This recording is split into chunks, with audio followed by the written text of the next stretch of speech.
먹고 밥만 먹으니까 또 허전하네. 그치. 줄여야죠. 아무래도 우리가 준비하고 있으니까. 아, 그치.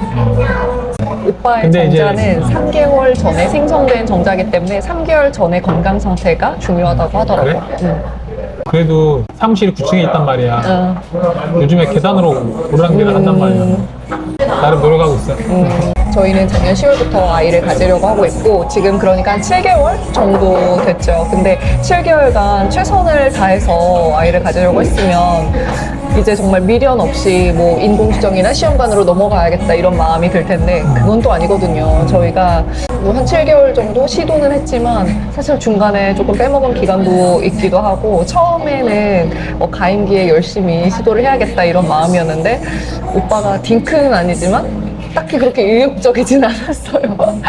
그래서 오빠 오늘 숙제해야 돼 얘기하면은 피곤하다 이렇게 얘기할 때가 많았죠. 그래서 저도 마음을 바꿨죠. 선택과 집중을 해야겠다. 제 가임기 내내 오빠한테 우리 숙제해야 돼 그렇게 하면 오빠도 스트레스를 받고 오빠의 체력도 되지 않고 오빠는 또 피곤하다 힘들다 뭐 이럴 거니까 그러지 말고 차라리 배란 테스트기를 써야겠다. 그렇게 해서 배란 테스트기를 쓴 지 몇 달 지났죠. 배란 테스트기를 쓰면 양성 뜨는 날이 배란일 전날이거든요. 배란 테스트기 양성 뜨는 날이라도 해야겠다 이런 마음이었거든요. 근데 배란 테스트기 양성이 뜬다는 건 뭐냐면 가임기 중에 그래도 좀 가능성이 높은 날이 3일이래요. 그 3일 중에 배란 테스트기 양성이 뜬 날이 마지막 날이에요.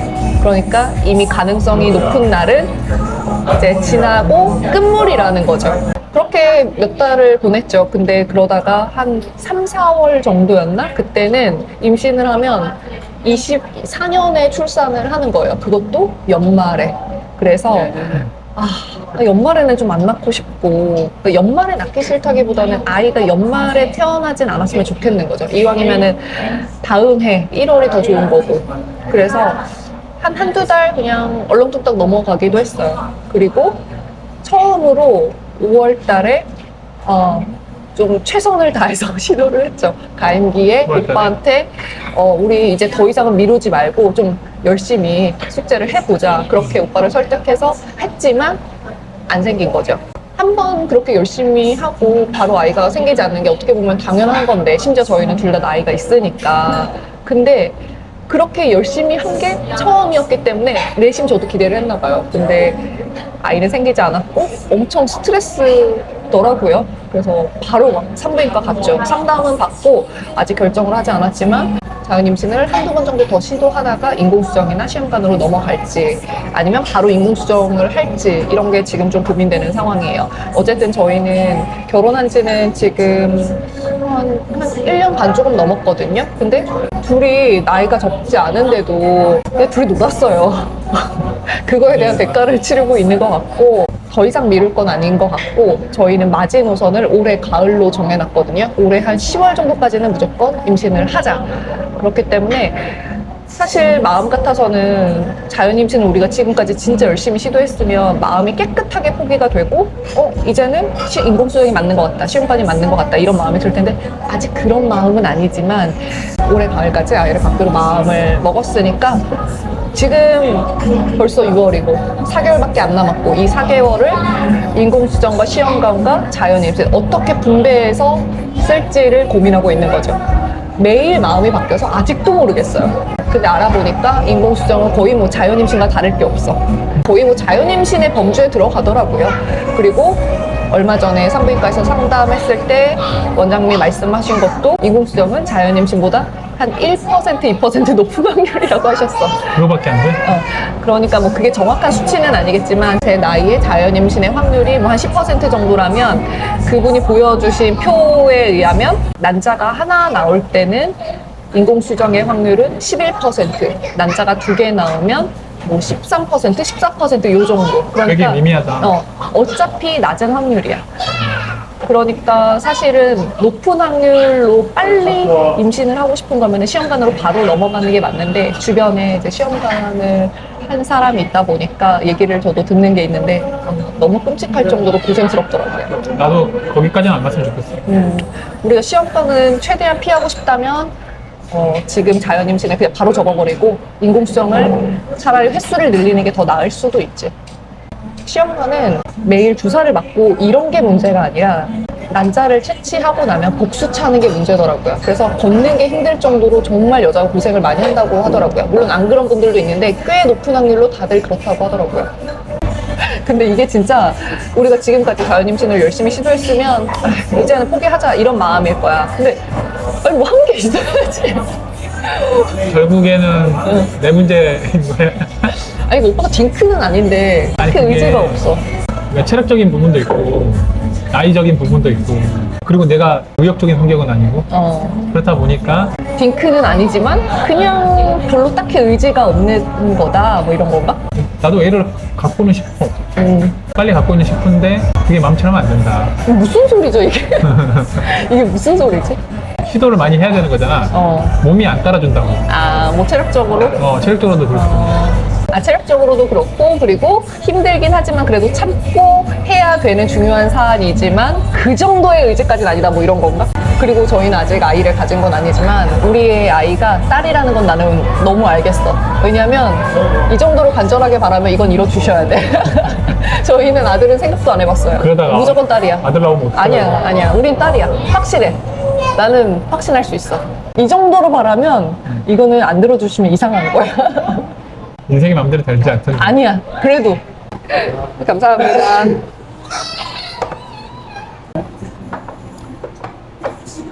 저희는 오늘 돈가스를 먹으러 왔습니다. 맛있겠다. 맛있겠다. 어때? 맛있어.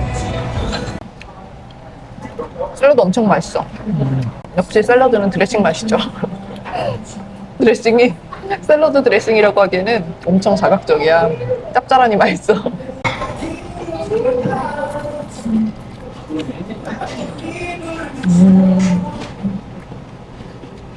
고기가 너무 두꺼우니까 돈가스를 먹는 게 아니라 진짜 그냥 고기를 먹는 것 같아.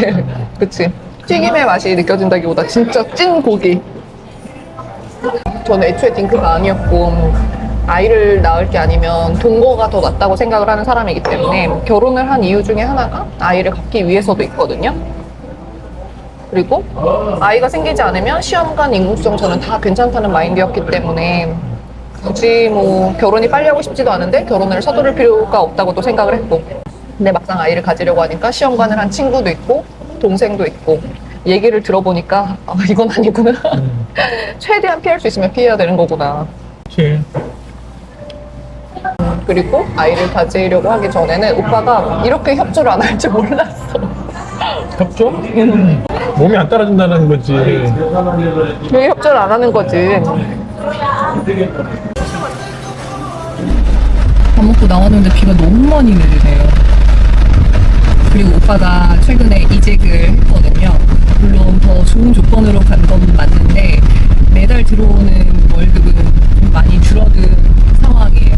그리고 저희는 아이를 가지려고 계획을 하고 있다 보니까 제가 아이를 그래도 한 1, 2년 정도 키우는 동안은 일을 못할 각오를 하고 있는데 오빠까지 최근에 이렇게 월급이 줄어들다 보니까 우리는 좀 경제적으로 좀 여유가 없이 아이를 키우겠다 이런 생각이 들더라고요. 그리고 저희는 또 지금 그냥 작은 빌라에 살고 있는데 아파트로 이사할 계획도 하고 있고 그러면 전세 이자도 많아질 거고 그러니까 오히려 수입이 늘어나야 맞는 상황인데 오히려 수입은 이미 줄어들었고 그리고 제가 일을 못하면 더 줄어들 거고 그래서 우리 어떻게 해야 되는 거지? 이런 생각이 들어서 오빠한테 주식담보대출 어떻게 하자 이런 얘기를 제가 한 적이 없었는데 처음으로 얘기를 꺼냈어요. 주식을 팔아서 주담대를 지금 바로 갚자 뭐 그 정도까지는 아니지만 한번 고민을 해보자 이렇게 얘기를 했는데 역시나 오빠는 절대로 안 된다. 지금 상황에서 주식을 팔 수는 없다 그렇게 얘기를 하더라고요. 지금 주가에서는 볼 수가 없지. 그치.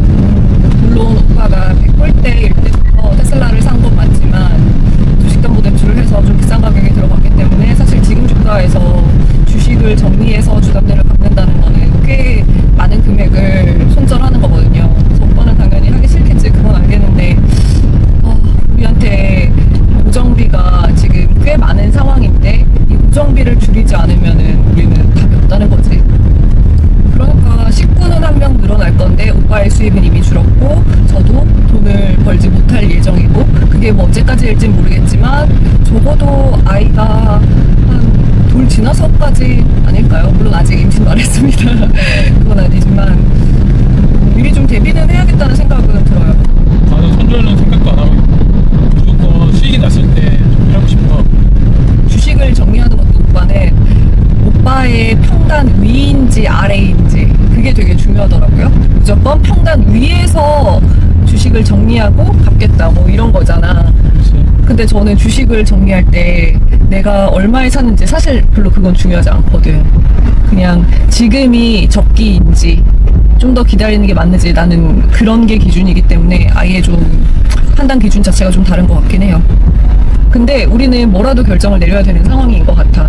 저희는 이사를 가려고 계획하고 있다고 이전 영상에서도 말씀드렸잖아요. 그러면 전세 이자가 커질 거란 말이에요. 근데 주담대를 오빠가 줄일 수 없다고 하면 저는 그냥 이사 가는 걸 포기하고 그냥 지금처럼 좀 불편하게 살아가는 걸 택하는 것도 하나의 방법이라고 생각을 하기 때문에 무조건 주담대를 줄이자는 게 아니라 집을 포기하건 주식을 어느 정도 손절하건 뭐라도 좀 결정을 내릴 수밖에 없는 상황까지 왔다는 거지 우리는.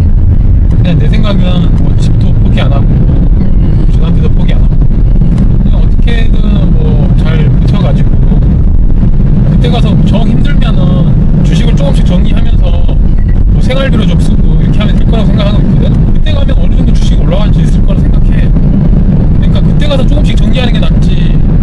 우리가 지금 지출이 크니까 미리 약간 팔고 지출을 정리해버리자 약간 이런 거는. 난 지금 하자는 건 아니야. 내년 가을에 주가는 오히려 올해 연말보다 별로라던가 이런 상황일까봐 올해 연말에 뭐 예를 들어서 300불이 넘어간다거나 그 정도로 테슬라가 올라가면 물론 그것도 아쉬운 가격이지만 대출의 일부라도 좀 갚아보는 건 어떤가. 갚자는 건 아니지만 그것도 하나의 대안이라는 거지. 어차피 고정비가 이제 늘어난 시점도 좀 미래고 올라와 있을 거라고 생각하거든. 그러니까 그때 이제 돈이 필요하면 그때 조금씩 정리해서 한 달에 몇 주씩 팔아서 생활하고 통장에서 빼내서 쓰듯이 그냥 그렇게 조금씩 정리해가지고 계속 버티는 거야. 오빠가 되게 확고하게 이렇게 답을 내렸어요. 둘 다 포기할 수 없다. 이사는 예정대로 가자. 그리고 주식담보대출도 정리할 수 없다. 그냥 그때 가서 생각하자. 애 태어나고 식구는 늘었는데 지출은 더 많아졌는데 계속해서 지금과 같은 상황이면 그때 가서 주식 한두 개씩 팔아서 생활하자. 아까 얘기한 거대로 그렇게 할 계획인가 봐요. 우리가 지금 당장 뭐 돈이 쪼들릴 게 아닌데.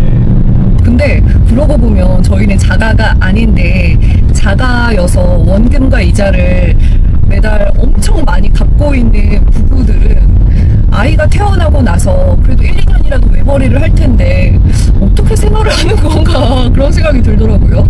외벌이하는 가정은 도대체 얼마를 벌길래 자가이면서 그게 가능한가. 왜냐면 원금이랑 이자만 해도 상당할 거거든. 우리는 주식담보대출 이자가 부담스러운 것처럼 아무튼 한때 이런 고민을 했지만 오빠가 이렇게 튕겨냈어요. 나중에 고민하자. 나중에 주식 팔면 된다. 현재 저희의 결론은 그겁니다. 비 거의 다 그쳤다.